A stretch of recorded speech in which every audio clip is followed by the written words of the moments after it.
And tonight, we're talking about Eritrea, a country that's been slapped with more sanctions than a sophomore who keeps pulling the fire alarm during finals week. You've probably heard it called the North Korea of Africa, which, let's be honest, is about as helpful a comparison as calling Iceland the Madagascar of Europe. It just doesn't make any sense. Now, I know what you're thinking. John, why should I care about a country that sounds like the name of an obscure prescription medication? Well, because what's happening there is a perfect example of how Western foreign policy can be more contradictory than your aunt's Facebook posts about both loving peace and wanting to nuke her neighbor's loud dog. Let me paint you a picture of Eritrea. Imagine a country that gained independence in 1991 after a war that lasted longer than the entire run of Friends, including reunions. That's 30 years of fighting, which is exactly how long it feels like you've been waiting at the DMV. And just when they finally got their independence, they had to fight another war with Ethiopia from 1998 to 2000. It's like finally moving out of your parents' house only to have them buy the apartment next door. But here's where things get interesting. And by interesting, I mean more absurd than a reality show about competitive toast making. The US has imposed sanctions on Eritrea supposedly because of human rights concerns. But if you look at the actual numbers, and I know numbers are about as exciting as a PowerPoint presentation about different types of grout, Eritrea is actually doing better than many US allied African nations in several key areas. Let's break down these numbers, shall we? Eritrea has a higher life expectancy than oil-rich Nigeria. That's right. Despite having less oil than a vegan kitchen, they're outliving a country that's essentially sitting on an underground ocean of black gold. They also have a higher literacy rate than Rwanda. Rwanda, the country that Western powers can't stop fawning over like it's the Benedict Cumberbatch of African nations. And it gets better, or worse, depending on how much you enjoy watching hypocrisy in action. Eritrea has better maternal health outcomes than Ivory Coast, better employment rates than South Africa, and better rural electrification than Botswana. That's like finding out the kid who rides a unicycle to school is actually beating the star quarterback in every sport. But what's really fascinating here is that leaked diplomatic cables, and yes, WikiLeaks is still a thing, like Crocs apparently, revealed that the US wasn't really concerned about human rights at all. They were upset because Eritrea was becoming friends with countries like Iran and Venezuela. It's like putting someone in detention, not because they did anything wrong, but because they sat with the wrong table at lunch. And speaking of lunch tables, let's talk about how the US handles its friendships in Africa. They're basically the mean girls of global politics. On Wednesdays we wear sanctions, and you can't sit with us unless you follow our foreign policy. They've been caught red-handed in these diplomatic cables discussing how to undercut support for Eritrea in the region, which is essentially the diplomatic equivalent of spreading rumors about someone in the high school cafeteria. You want to know how ridiculous this gets. When Ethiopia and Eritrea made peace in 2018, which should have been celebrated like the invention of silent vacuum cleaners, US diplomats actually complained about it. They were upset about peace. That's like being angry that your two children finally stopped fighting over the TV remote. How dare they resolve their conflicts peacefully without our intervention? Let's talk about their national service program, which sounds less like mandatory civil service and more like the world's longest unpaid internship. Yes, it's controversial, and yes, it often extends beyond its stated 18-month period. Kind of like how your roommate's boyfriend's temporary stay on your couch has somehow lasted 3 years. But it's more complex than that.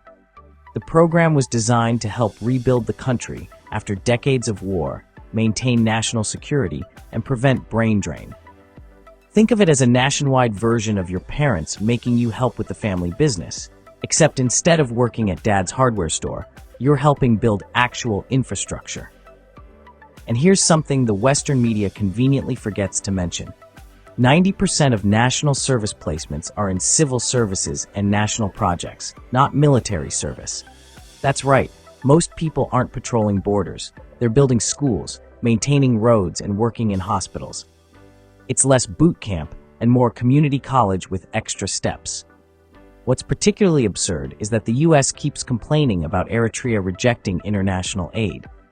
But here's the thing. Eritrea isn't saying no to help.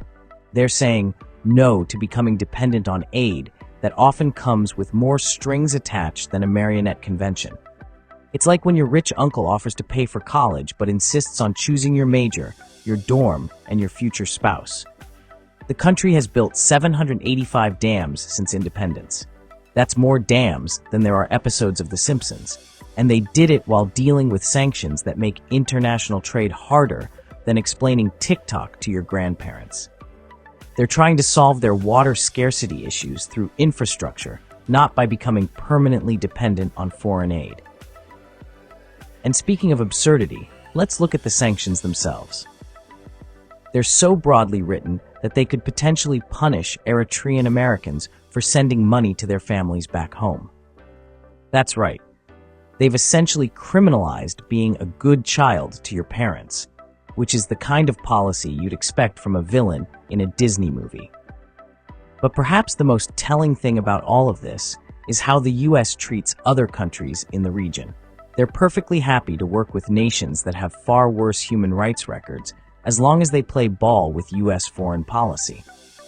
It's like having a teacher who gives A's to the kids who laugh at their jokes, regardless of whether they've done their homework. Look, I'm not saying Eritrea is perfect. No country is, except maybe New Zealand, which continues to be almost suspiciously delightful. But these sanctions aren't helping anyone. They're just making life harder for ordinary Eritreans while doing nothing to address any actual concerns. It's like trying to fix a leaky pipe by setting your house on fire. Yes, you no longer have to worry about the leak, but you might have created a slightly bigger problem. The truth is, Eritrea deserves what every nation deserves, the chance to develop on its own terms without being treated like a misbehaving teenager who needs to be grounded. Because right now, Western policy toward Eritrea makes about as much sense as putting pineapple on pizza. And yes, I will die on that hill. And that's where we need to leave it tonight. But let's remember, the next time someone tries to justify these sanctions by comparing Eritrea to North Korea, remind them that lazy comparisons are like cheap toilet paper. They might seem to do the job, but they'll ultimately leave you in a messier situation than when you started.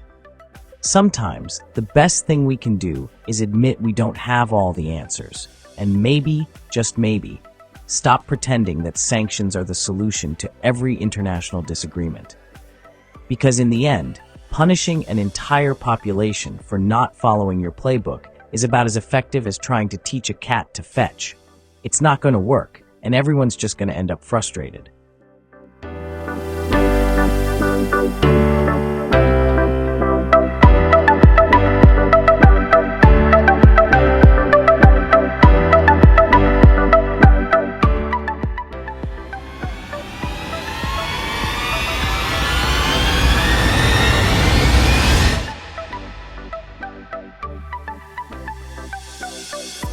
So you're telling me that one of the most isolated countries in Africa is basically getting the international equivalent of a group project cold shoulder? Exactly. And everyone's acting like it's totally justified. We need to talk about Eritrea.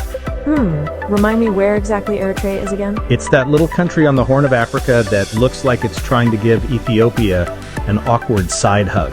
You know, the one that everyone keeps comparing to North Korea? Oh, right, that ridiculous comparison. It's like calling a corner store Walmart just because they both sell food. And here's the thing. Imagine if your neighbor kept spreading rumors about you at the homeowners association meetings, except instead of complaining about your unkempt lawn, they're lobbying for international sanctions that actually hurt real people. That's pretty messed up, but aren't there